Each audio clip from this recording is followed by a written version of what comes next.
우리 다 같이 성경 말씀 에베소서 2장 4절에서 7절까지 말씀을 다 같이 찾겠습니다. 에베소서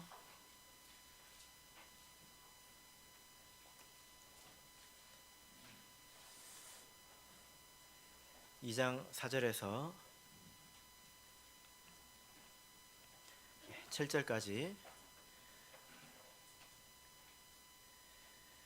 같이 읽겠습니다. 시작.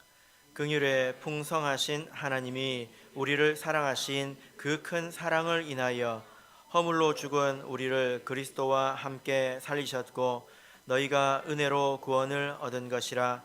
또 함께 일으키사 그리스도 예수 안에서 함께 하늘에 앉히시니 이는 그리스도 예수 안에서 우리에게 자비하심으로써 그 은혜의 지극히 풍성함을 오는 여러 세대에 나타내려 하심이니라. 아멘.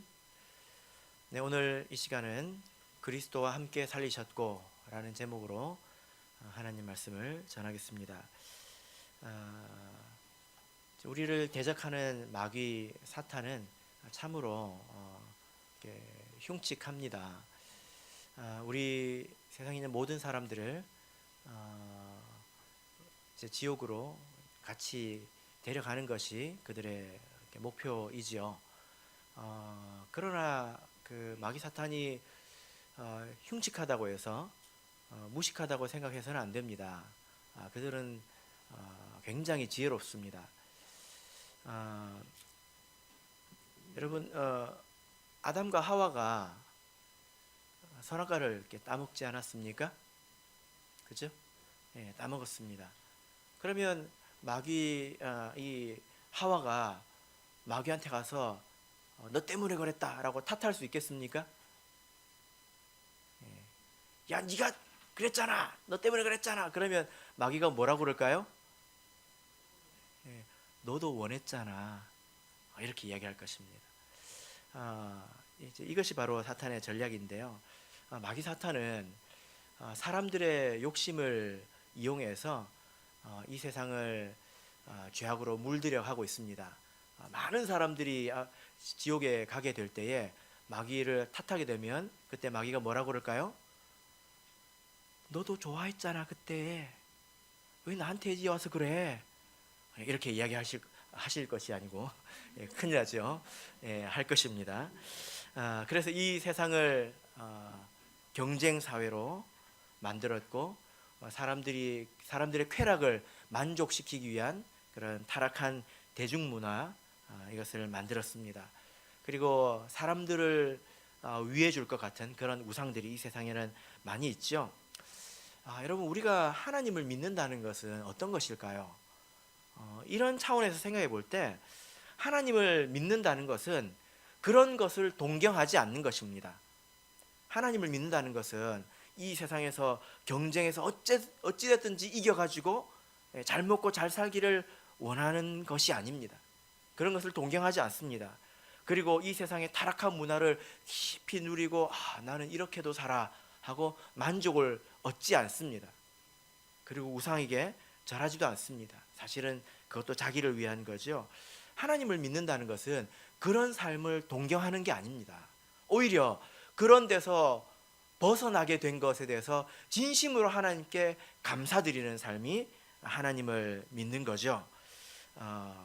하나님을 우리가 제대로 믿는다면 이 말을 이해하게 될 겁니다. 이 말을 정말로 이해하실 것이라고 생각이 됩니다. 그러나 우리가 신앙이 연약할 때는 하나님을 믿고 있지만 이 말을 잘 이해를 못합니다. 그리고 그런 것을 동경하기도 합니다. 하나님 믿는 사람 중에도 어찌됐든지 경쟁에서 이겨서 잘 먹고 잘 살아야 돼. 그리고 나는 뭐 뮤지컬도 보러 다녀. 그리고 목사님 몰래 점도 보러 다니고. 예, 그럴 수 있습니다.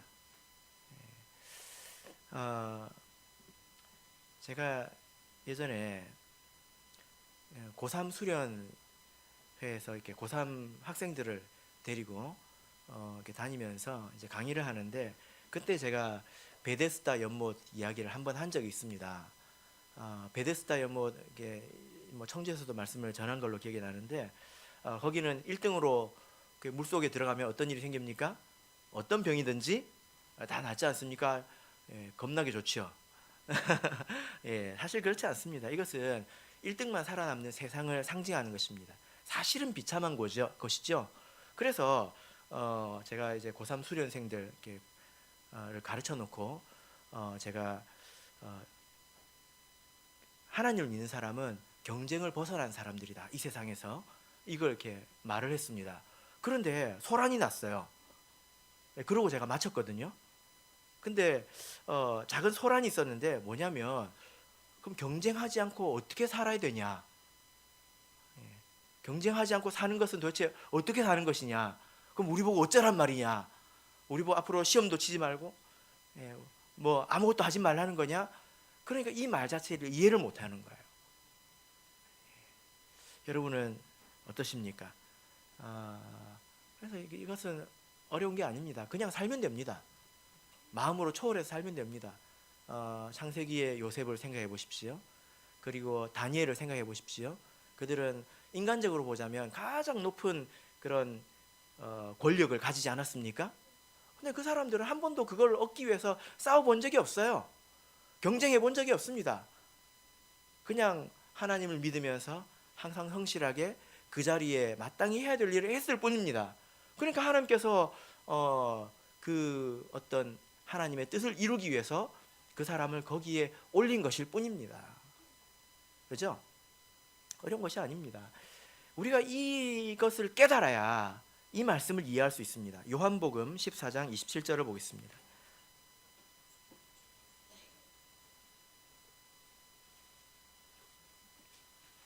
요한복음 14장 27절입니다.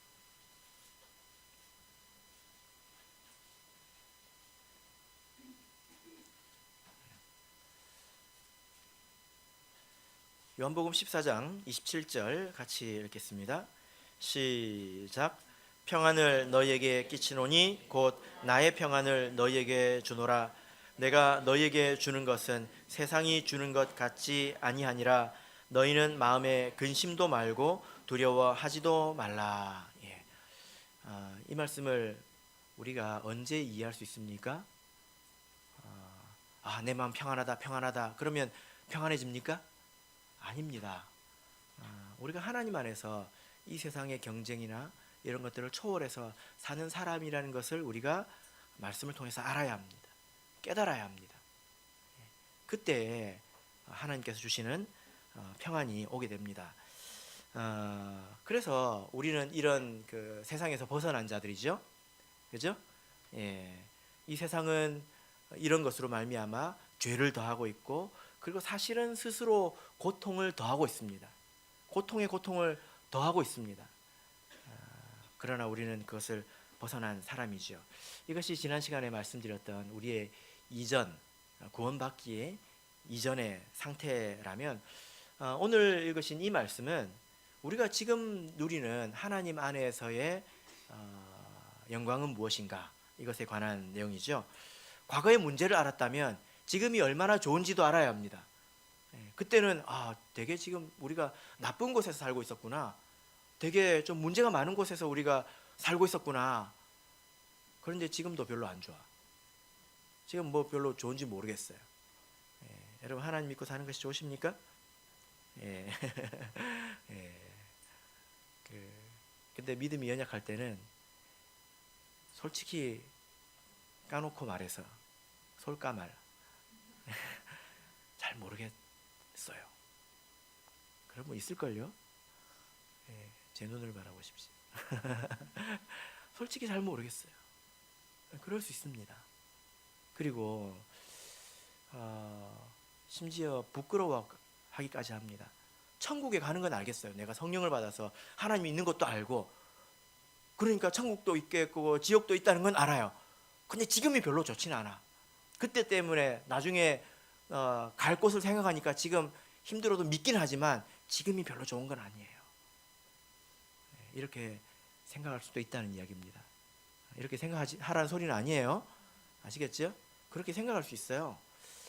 우리 성도님들께서는 지금 내가 믿음 안에 얼마나 영광스러운 위치에 있는지 이것을 깊이 아시게 되기 바랍니다. 바울 사도가 뭐라고 말했습니까? 빌립보서 3장을 보겠습니다. 에베소서 다음에 빌립보서죠.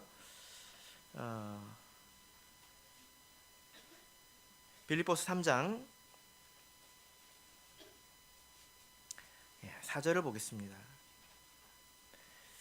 지금 바울 사도가 여기서 뭘 이야기하고 있냐면 자기가 가지고 있는 믿음의 가치에 대해서 스스로의 감동을 이야기하고 있는데 4절부터 제가 쭉 읽겠습니다. 그러나 나도 육체를 신뢰할 만하니 만일 누구든지 다른 이가 육체를 신뢰할 것이 있는 줄로 생각하면 나는 더욱 그러하리니 내가 8일 만에 할례를 받고 이스라엘의 족속이요 베냐민의 지파요 히브리인 중에 히브리인이요 율법으로는 바리새인이요 열심으로는 교회를 핍박하고 율법의 의로는 흠이 없는 자로라.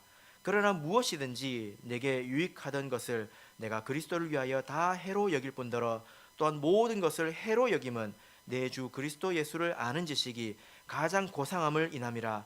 내가 그를 위하여 모든 것을 잃어버리고 배설물로 여김은 그리스도를 얻고 그 안에서 발견되려 함이니 내가 가진 의는 율법에서 난 것이 아니요 오직 그리스도를 믿음으로 말미암는 것이니 곧 믿음으로 하나님께로서 난 의라. 이렇게 말하고 있습니다.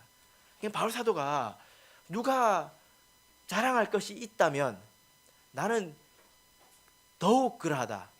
육체적으로는 자기가 자랑할 것이 더욱 많다는 것입니다. 그러나 자기가 가지고 있는 그런 육체적인 자신감보다 그런 육신적인 자산보다 이 믿음을 훨씬 더 가치 있게 여기고 있지 않습니까? 바울 사도는 이거 우기는 게 아니에요. 이것을 깊이 알고 있기 때문입니다. 그냥 아주 피상적인 지식으로만 귀하지, 하나님의 자녀가 귀하지, 그렇게만 알고 있는 게 아니라 깊이 알고 있다는 거예요. 그래서 우리가 오늘 말씀을 통해서 조금 더 깊이 생각해 보겠습니다. 에베소서 2장 4절 5절을 읽겠습니다.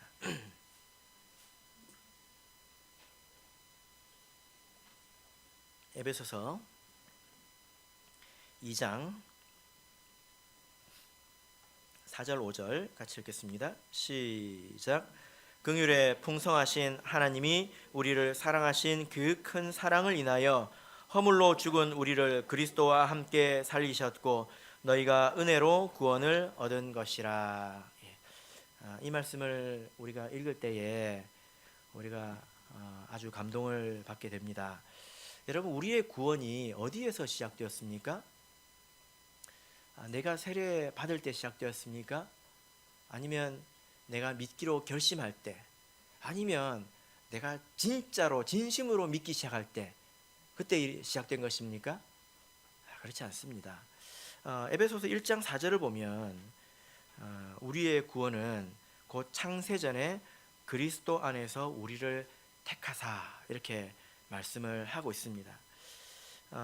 그러니까 하나님께서 창세전에 우리를 아시고 불쌍하게 생각하셨다는 거예요. 그래서 택해 주셨다는 것입니다.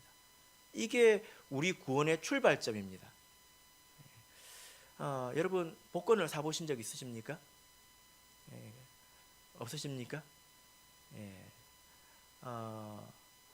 제가 예전에 회사를 다닐 때 그 연말 선물로 그 10,000원어치 그 로또 복권을 받은 적이 있습니다. 근데 그거 받으니까 진짜 당첨될 것 같더라고요. 막 그런 생각이 들어요. 제가 하나님 믿는 사람이잖아요. 그런 생각이 들더라고요. 그래가지고 이걸 어떻게 써야 되나 그런 생각을 해본 적이 있는데 1등에 당첨됐다고 한번 생각해 봅시다. 얼마나 좋습니까? 할렐루야 되잖아요. 근데 이건 할렐루야가 아니에요. 이거는 어쩌다 걸린 것입니다.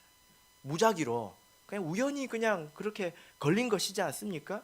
이런 거는 행운이라고 그럽니다. 행운이라고 합니다. 이런 것을. 근데 우리의 구원은 이런 행운이 아니에요. 하나님께서 주머니에서 구원을 꺼내가지고 휙 하고 뿌렸는데 어쩌다 보니 나한테 똑 떨어져가지고 내가 구원받게 됐다. 그런 게 아닙니다. 구원은 그런 게 아니에요. 하나님께서 우리를 아셨습니다. 여러분, 한 생각해 보세요.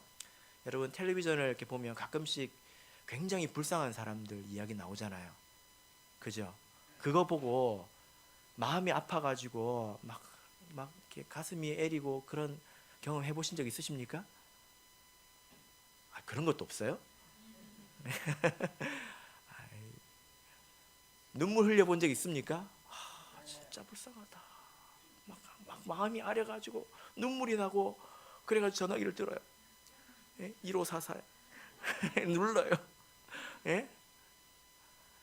근데 하나님께서 우리가 태어나서 무언가를 하기도 전에 우리를 이미 아셨고 우리를 생각할 때 그렇게 마음이 아팠다는 거예요. 불쌍하게 여겼다는 거예요. 그래서 우리를 택해 주셨다는 것입니다. 아시고 택한 것이지 휙 뿌리니까 바람에 날려가지고 어쩌다가 나한테 떨어진 게 아니라는 것입니다. 구원은 우리에게 그렇게 주어진 것입니다. 그러니까 우리가 얼마나 복된 사람입니까? 하나님께서 우리를 불쌍히 여기신다는 거예요. 하나님께서 그래서 우리를 택해 주신 것이라는 것입니다. 이것이 참으로 감사하고 또 감동적이지 않습니까? 그래서 이렇게 한번 저를 따라서 말해봅시다. 하나님께서 나를 불쌍히 여기신다. 하나님께서 나를 불쌍히 여기신다. 이것이 참입니다. 그래서 우리가 여기서 만난 것입니다. 우리가 다른 사람을 미워할 수 있습니까? 하나님께서 불쌍히 여기는 사람을 미워할 수 있습니까? 그래서 형제들끼리는 미워하면 안 돼요. 있을 수 없는 일입니다. 아시겠습니까? 그래서 하나님께서 창세전에 우리를 불쌍히 여기시고 물론 지금도 불쌍히 여기십니다. 그리고 우리를 택하셨습니다. 그리고 때가 되어서 수천 년의 시간이 흘러서 때가 되어서 우리를 이 자리에 불러주시고 우리가 이렇게 만난 것입니다. 자, 이제 6절 7절 읽겠습니다.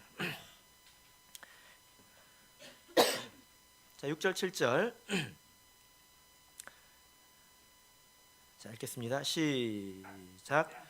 또 함께 일으키사 그리스도 예수 안에서 함께 하늘에 앉히시니 이는 그리스도 예수 안에서 우리에게 자비하심으로써 그 은혜의 지극히 풍성함을 오는 여러 세대에 나타내려 하심이니라. 아멘.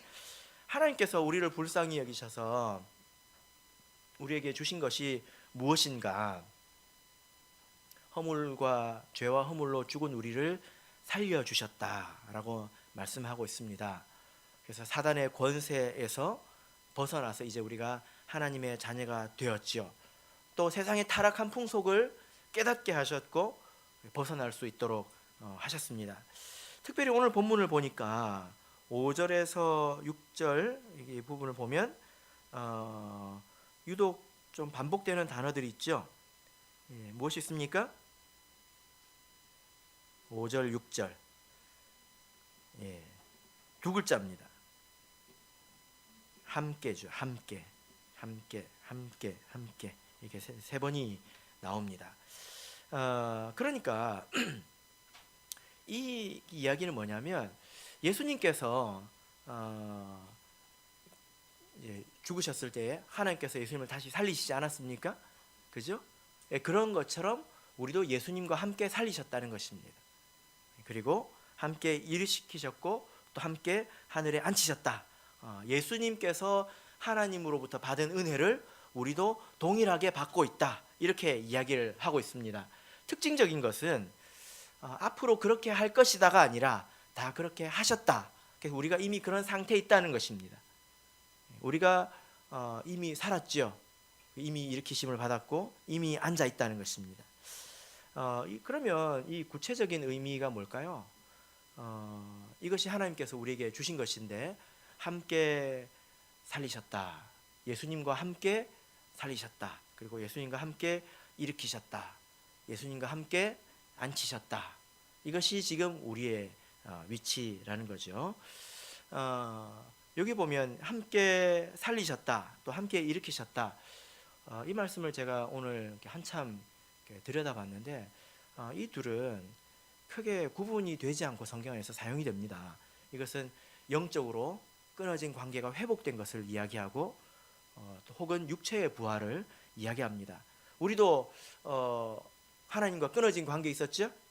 그런데 이제는 예수님으로 말미암아서 가까워졌습니다. 함께 앉히셨다라는 것이 오늘 우리에게 은혜가 되는 말씀인데요.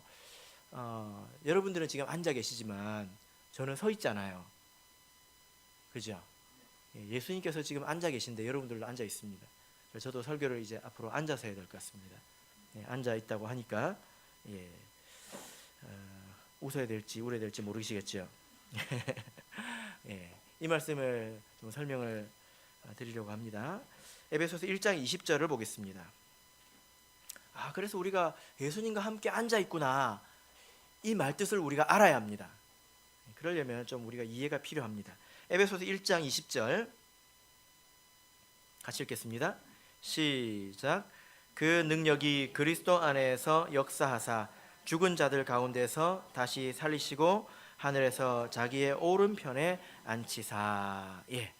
예수님께서 죽으셨을 때 하나님께서 그를 죽음에서 일으키셨습니다.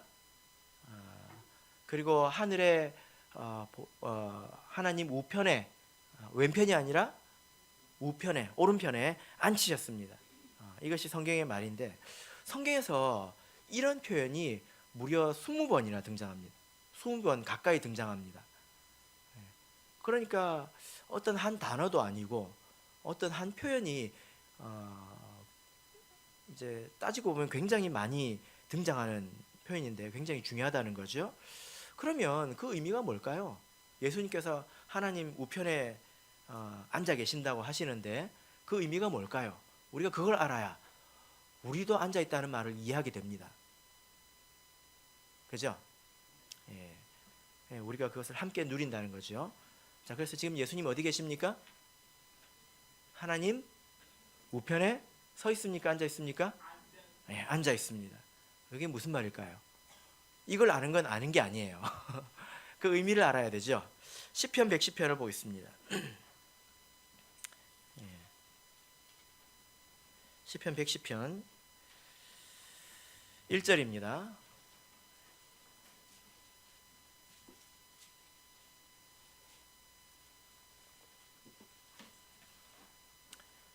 시편 110편 1절이 하나님 우편에 앉는다라는 말의 원조격입니다. 시편 110편 1절, 이 말씀을 이해하면 우리에게 아주 큰 은혜가 됩니다. 1절 읽겠습니다. 시작. 여호와께서 내 주에게 말씀하시기를 내가 내 원수로 내 발등상이 되게 하기까지 너는 내 우편에 앉으라 하셨도다. 우리가 이 말씀만 가지고 한번 생각을 해봅시다.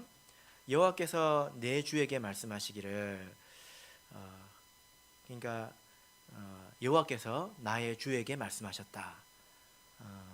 내가 내 원수로 내 발등상이 되게 하기까지 너는 내 우편에 앉았으라.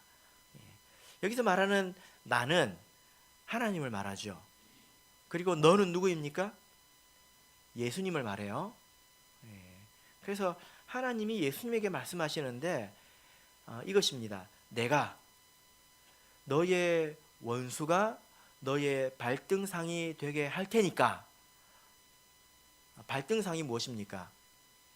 원래 옛날 그 왕들은 이제 다리가 이렇게 숏다리였잖아요. 옛날 사람들은. 그죠?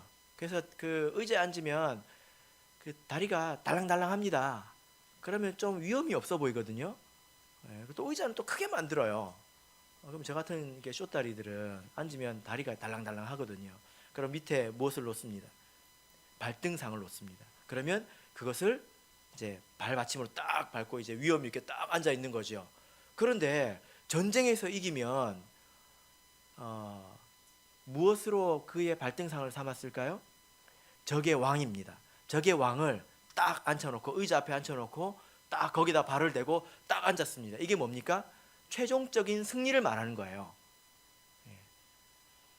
그렇게 할 테니까 이제 하나님께서 예수님에게 말씀하시는 거예요. 내가 너의 원수가 너의 발등상이 되게 할 테니까 너는 그때까지 내 우편에 앉아 있어라. 무슨 뜻입니까?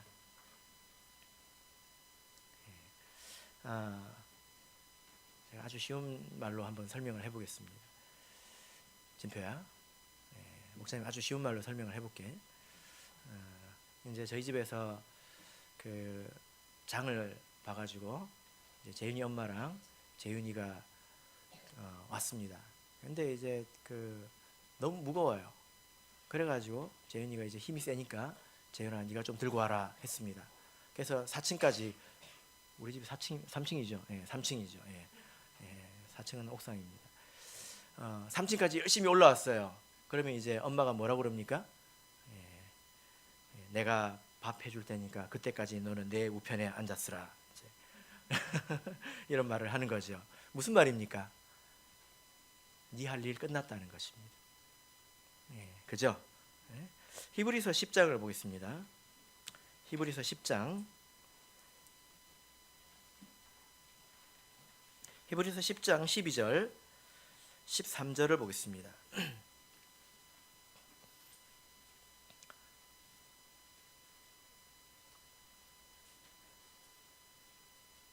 히브리서 10장 12절 13절 같이 읽겠습니다. 시작. 오직 그리스도는 죄를 위하여 한 영원한 제사를 드리시고 하나님 우편에 앉으사 그 후에 자기 원수들로 자기 발등상이 되게 하실 때까지 기다리시나니. 여기서 이렇게 말씀하고 있죠. 기다리고 계신 것입니다. 예수님의 원수로 예수님의 발등상이 되도록 하시는 분은 누구입니까? 예수님이 아니에요. 하나님이십니다. 그죠? 어렵게 생각하지 말고 그냥 그렇게 이해하세요. 그래서 그렇게 하실 때까지 기다리고 계신다는 거예요. 그러니까 내가 안 해도 되죠. 얼마나 편합니까? 한번 생각해 보세요. 재윤이가 마트에서 장을 보고 와가지고 이제 배가 고파 죽겠는데 밥을 해 먹어야 됩니다. 요리를 해 먹어야 돼요. 그럼 3층까지 들고 올라가면 밥이 나옵니까? 아니죠. 그때부터 씻고 막 해가지고 조리를 해야 되지 않습니까?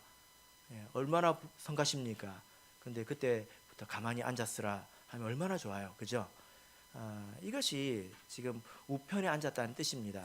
우편에 앉았다는 것은 이것을 가르쳐 주기 위한 표현이지, 그럼 왼편에는 누가 있지? 이렇게 자기 마음대로 생각하라는 게 아니에요. 이것은 사실 우리 성도님들께서 조금 이해하기 어려운 표현일 거라고 제가 생각을 해서 이런 말 저런 말로 설명을 하고 있는데요. 여러분 한번 이렇게 제가 질문을 해볼 테니까 생각해 보세요. 지금까지 여러분들이 배운 지식으로 대답해 보세요. 자, 지금 예수님께서 어디에 계십니까? 자, 객관식으로 내드릴게요. 1번 우리와 함께. 갑자기 혼란이 오시죠? 2번 하나님 보좌 우편에. 3번 낙원에. 몇 번입니까? 몇 번입니까? 다 맞죠? 희한하죠? 희한하죠? 그게 다 맞아요. 그러니까 이게 우리가 육신적으로는 이해할 수 없는 표현이에요. 그러면 자, 제가 하나 더 질문해 볼게요. 자, 예수님은 서 있을까요? 앉아 있을까요? 걷고 있을까요? 지표, 서 있으면서 앉아 있으면서 걸어봐.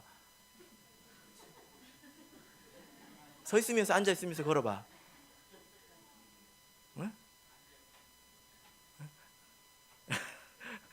이게 사람의 이성으로 이해할 수 있습니까? 아닙니다. 근데 이것은 뭘 말하는 거냐면 예수님은 우리를 구원하시는 구원자이십니다. 그러나 한편으로는 우리 구원 얻은 모든 사람을 대표하는 분이에요. 그래서 첫 열매라고 하지요. 여러분 한번 생각해 보세요. 저기 나무에서 내가 이렇게 도시 사람이 돼가지고 나무를 보고도 무슨 나무인지 몰라. 첫 열매가 사과가 딱 열렸어요. 그러면 그 다음에 뭐가 날까요? 뭐가 날까요? 와, 안 봐도 어떻게 그걸 아세요? 예. 그 다음에 혹시 배가 나지 않을까요? 와, 이번에 사과가 났으니까 그 다음에 귤이 나겠지? 이런 생각 혹시 하지 않으셨습니까? 예, 아니죠. 그런 것처럼 예수님은 우리 모든 사람의 첫 열매가 됐다는 것은 우리가 그를 따라간다는 거예요. 모델이라는 것입니다. 그래서 예수님은 우리의 구원자이시면서 우리의 모델이기 때문에 서 있기도 하고 앉아 있기도 하고 우리와 함께 계시기도 하고 하나님 우편에서 그냥 잠자코 기다리고 계시기도 하고 낙원에서 누워 계시기도 하신 거예요. 예. 이해가 안 되면 그냥 받아들이시면 됩니다. 예. 저도 그냥 받아들였습니다. 마음 편해졌어요, 저는 지금. 그런데 이게 왜 중요하냐면요, 우리의 개인의 신앙과 우리의 인생과 우리의 구원에 있어서 우리도 이와 같다는 것입니다. 무슨 말이냐면 우리가 두 가지 생각이 있어야 돼요. 첫 번째는 뭐냐면 내가 어떤 그 사역을 할 때나 내가 신앙생활을 할 때 내가 열심히 해야 된다는 생각이 있어야 됩니다. 내가 아니면 안 될 것처럼 최선을 다해서 열심히 해야 됩니다. 그런데 또 한편으로는 뭐라고 하셨습니까? 지금 우리가 지금 앉아 있다고 했지 않습니까? 이게 무슨 말입니까? 우리는 앉아 있어도 된다는 거예요. 하나님께서 다 하신다는 것입니다. 그래서 우리는 마치 소경인 것처럼 하나님께서 인도해 주신 대로 그냥 따라가면 되는 거예요. 이 두 가지가 항상 같이 있어야 됩니다. 우리 신앙이 때로 이것 때문에 병들 수가 있는데, 어떤 사람은 모든 것이 다 나 하기 나름이다 라고 생각을 하고 열심히 해요. 그런 사람들이 문제가 있습니다. 어떤 문제가 있을까요? 마음에 평안이 없어요. 그렇게 한번 해보세요. 마음에 평안이 없어요. 내가 열심히 하기 나름이라고 열심히 하지만 자기를 돌아보면 부족해 보이거든요. 그래서 평안이 없습니다. 이런 사람도 있고, 또 어떤 사람은 아이고 우편에 앉았으라 하나님께서 다 알아서 해주시겠지 하고 진짜로 아무것도 안 합니다. 때 되면 알게 해주시겠지, 때 되면 뭐 성장하게 해주시겠지. 이런 사람은 어떻게 됩니까? 나태해집니다. 나태해지죠. 아무것도 아니게 되는 거예요. 그래서 우리가 좀 모순적인 것 같지만 이 두 가지 생각을 같이 가지고 있어야 합니다. 같이. 이게 우리 신앙생활에서 얼마나 많이 적용되는지 아십니까? 이게 반드시 있어야 합니다. 예를 들면 우리가 이제 지난주에 전도 운동을 하자고 이야기를 했죠. 예수 제자 삼기 전도 운동을 하자고 했습니다. 근데 만약에 여러분 전도에 열매가 없으면 어떻게 됩니까? 열심히 했는데 2019년에도 세례 받는 사람이 한 명도 없어요. 그럼 어떻게 하면 좋겠습니까? 뭘 해야 될 것 같습니까? 그러면 우리 자신을 돌아봐야 되겠죠. 내가 하나님 앞에서, 우리 교회가 하나님 앞에서 맡은 바 사명을 성실하게 했는가 돌아봐야 합니다. 그리고 그렇게 열심히 했다면 세례받은 사람이 한 명도 없어도 하나님 보시기에 우리는 100점이에요. 여러분 달란트 비유로 보면 5달란트, 2달란트, 1달란트가 있죠. 그럼 5달란트 받은 사람은 몇 달란트를 남겼습니까? 5달란트 남겼어요. 몇 프로 남겼어요? 100%. 2달란트 받은 사람은 2달란트 남겼어요. 정말 그렇게 남겨서 그렇게 말씀하신 걸까요? 아니에요. 하나님 보시기에 그와 같이 기쁜 마음으로 성실하게 한 사람은 무조건 100점이라는 거예요. 여러분 이런 시험 봤습니까? 오늘 제가 단기 신학 중에 이렇게 시험을 이렇게 치는 것도 제가 보고 막 이러고 왔는데, 세상에 이런 시험 본 적 있습니까? 이제 시험 채점을 하는데 이렇게 어떤 사람 맞고 틀리잖아요. 그죠? 근데 시험 문제를 열심히 풀었으면 100점, 대충 열심히 안 풀었으면 빵점, 이런 시험 보셨습니까? 그런 시험 보신 적 있어요? 근데 우리 신앙생활은 그런 면이 있어요. 우리가 하나님 앞에서 성실하게 하면 그럼 100점입니다. 한 명도 전도 못해도 100점이에요. 사도행전 16장을 보겠습니다. 사도행전 16장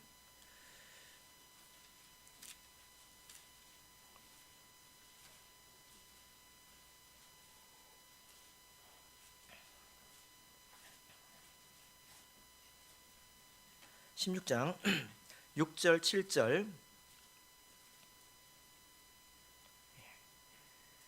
6절 7절 읽겠습니다. 시작. 성령이 아시아에서 말씀을 전하지 못하게 하시거늘 부르기아와 갈라디아 땅으로 다녀가 무시아 앞에 이르러 비두니아로 가고자 했으되 예수의 영이 허락지 아니하시는지라. 여러분, 이 말씀이 무슨 말이냐면 바울 사도가 지금 직진을 하고 있는데 이제 좌회전을 해서 전도를 하고 싶어요. 그런데 성령이 가로막았대요.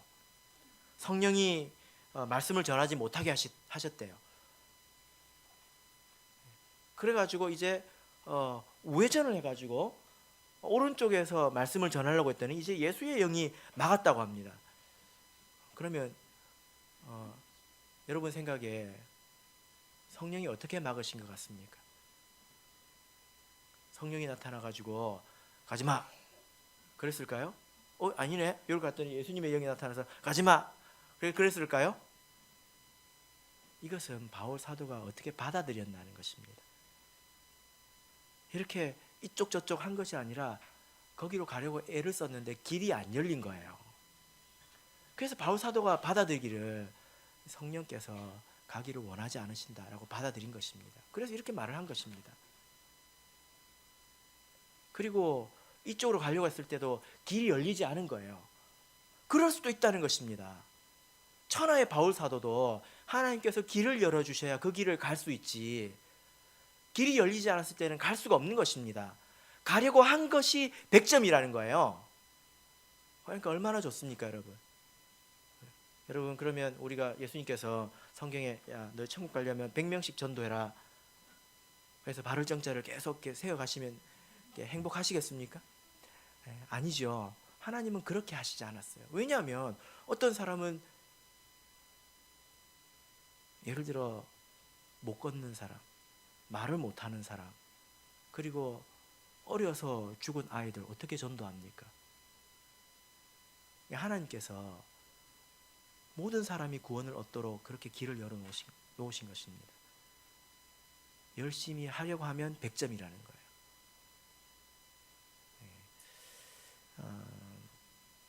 그런데 우리가 이런 데서 자칫 시험이 들어가지고 성과에 목을 메고 그러면 어떻게 됩니까? 스트레스 받습니다. 병이 생겨요. 갈등이 생기고 관계가 나빠집니다. 그건 하나님께서 원하시는 게 아니죠. 또 이런 문제가 있을 수 있습니다. 여러분, 내가 지금 내 삶에서 내가 도저히 받아들일 수 없는 문제가 있어요. 아니면 교회에서 내가 도저히 이해할 수 없는 부조리가 있습니다. 악이 있어요. 예를 들면 목자님이 바람을 피운다든지 예, 그런 일은 절대로 없을 거예요. 걱정하지 마세요. 그런데 예를 들어 그런 식의 일이라든지, 근데 뻔뻔하게 와가지고 설교를 한다. 도저히 받아들일 수 없죠.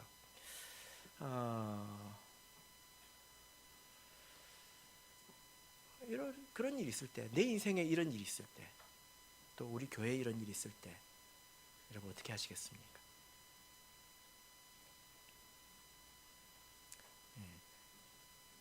어떤 사람들은 끝장을 보려고 합니다.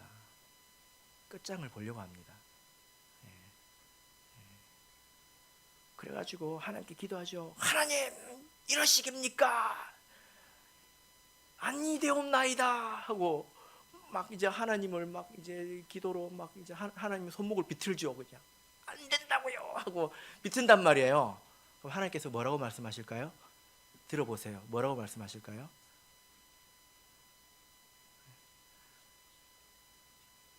너는 내 우편에 앉았으라.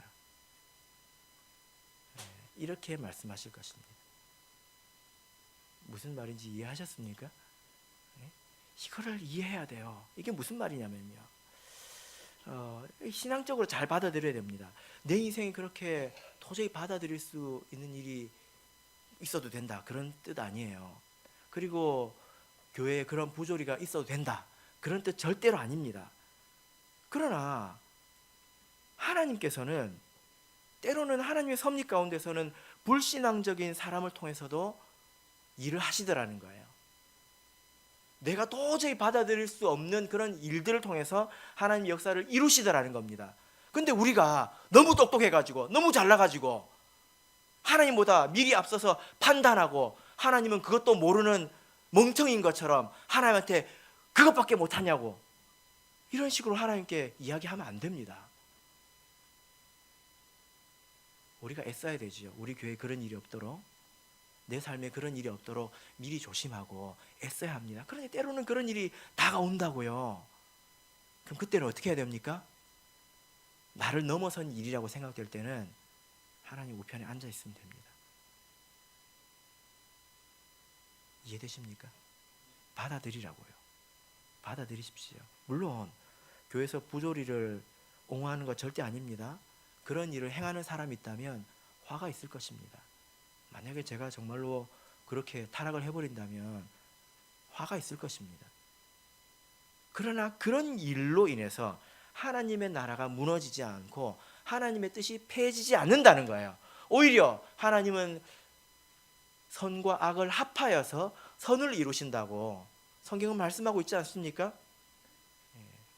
그래서 우리는 그것을 받아들여야 돼요. 어떻게 해야 된다고요? 받아들일 줄 알아야 돼요.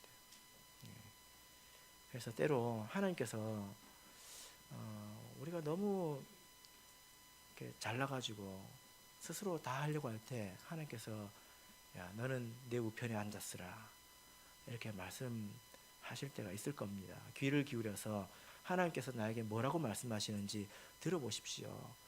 도저히 못 참겠다고 그냥 죽겠다고 그러지 마시라고요.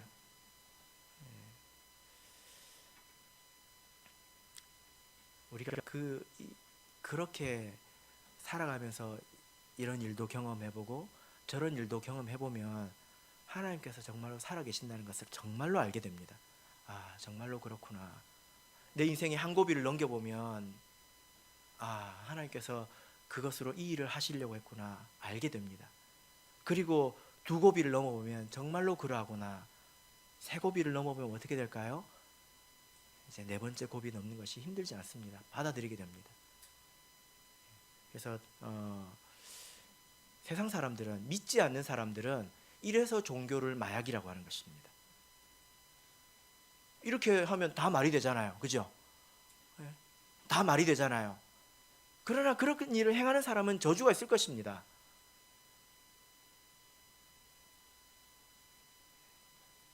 세상 사람들은 믿지 않고 그렇게 말을 한다 할지라도 우리는 하나님이 있다는 것을 믿고 이것도 우리는 받습니다. 그래서 예수님께서 베드로에게 이렇게 말씀하셨어요. 지금 이 선한 예수님을 잡으러 로마의 군병들이 왔을 때 베드로가 칼을 뺐지 않습니까? 그래가지고 말고의 귀를 쳤어요. 한번 생각해 보세요. 여러분, 칼 가지고 귀 자르기가 쉬울 것 같아요? 어려울 것 같아요? 네? 이렇게 했을까요? 아니에요. 그건 귀를 자르려고 한 게 아니에요. 목을 치려고 한 것입니다. 근데 말고가 피한 거죠. 그래서 귀만 잘린 거죠. 예수님께서 뭐라고 하셨습니까? 검을 도로 꽂으라. 그리고 이것까지 참으라 하셨습니다. 우리가 스스로 이 타락한 세상을 동경하고 그 속에 머물러 있지 않다면 여러분 좀 마음 편하게 사셔도 괜찮습니다. 왜냐하면 하나님께서 여러분들 마음을 다 아십니다. 불쌍히 여기십니다. 여러분들을 위해서, 우리를 위해서 자기 몸을 십자가에 못 박으신 분이신데 무엇을 주지 않겠습니까? 다 우리를 위한 거죠. 바라옵기는 우리 모든 성도님들께서 이 지식이 체험과 믿음으로 더 깊어지게 되시길 바랍니다. 깊이 정말로 하나님은 그렇지 하고 정말 깊이 이해하시고 세상에 없는 평안이 내 속에 있다고 하나님께 참으로 감사하고 참으로 찬미하는 우리 모든 성도님들이 되시기를 예수 그리스도 이름으로 축복합니다.